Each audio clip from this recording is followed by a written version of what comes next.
Nama saya Sulawudin Alayubi, NPM 37. Nama saya Disdayanti Pak Amalia, NPM 55. Saya Mutia Nandika, NPM 46. Saya Givari Wijaya, NPM 8. Sumber daya dalam pertanian. Sumber daya dalam pertanian meliputi input, lahan, pupuk, air petani, sumber daya manusia. Sumber daya pertanian bisa merupakan input atau faktor-faktor produksi dalam proses produksi pertanian. Proses produksi pertanian dalam proses yang mengkombinasikan faktor-faktor produksi pertanian untuk menghasilkan produksi pertanian. Fungsi produksi dalam teori pertanian menggambarkan hubungan teknis yang merupakan input sumber daya menjadi output. Input secara garis besar dikelompokkan dalam lahan, tenaga kerja, dan modal. Produksi yang dipengaruhi oleh lingkungan, teknologi, dan karakteristik sosial petani.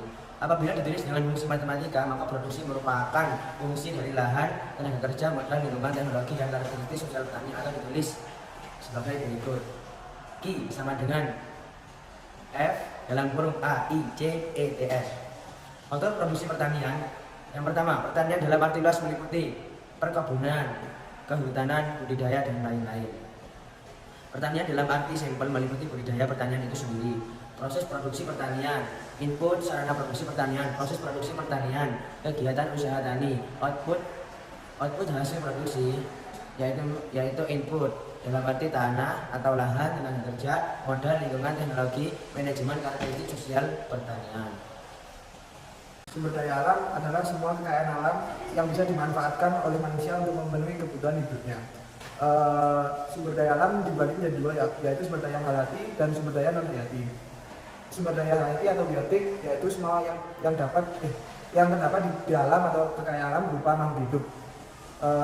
Sumber daya non hayati atau abiotik adalah kekayaan alam yang dapat dimanfaatkan oleh manusia berupa benda mati. Berdasarkan ketersediaannya, SDA dibagi menjadi dua, yaitu sumber daya alam yang dapat diperbarui, contohnya tanah, air, bibit, pupuk organik, dan sebagainya.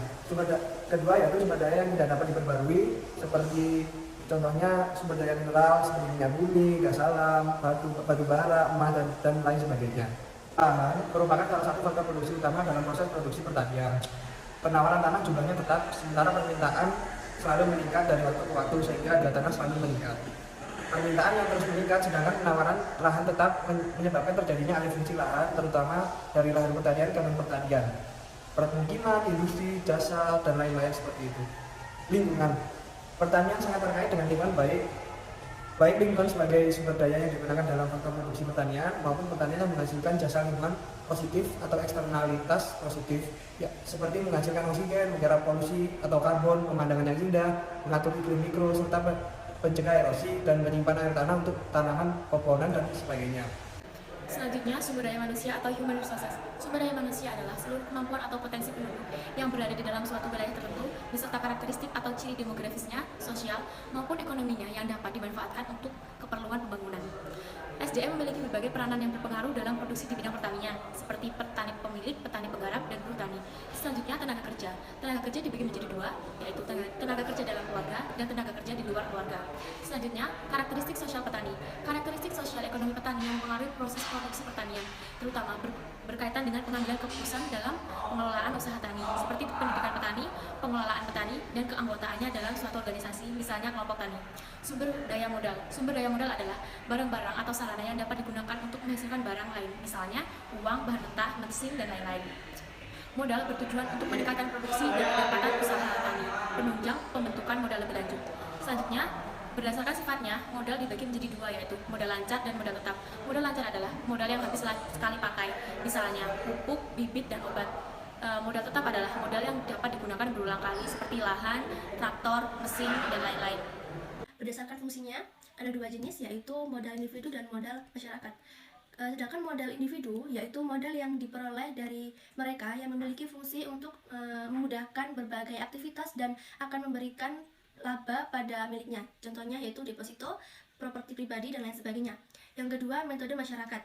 Modal yang dimiliki banyak orang dan untuk kepentingan orang banyak, ya, contohnya seperti jalanan, jembatan, seperti itu. Yang kedua, berdasarkan wujudnya. Ada dua jenis, yaitu modal abstrak dan modal konkret.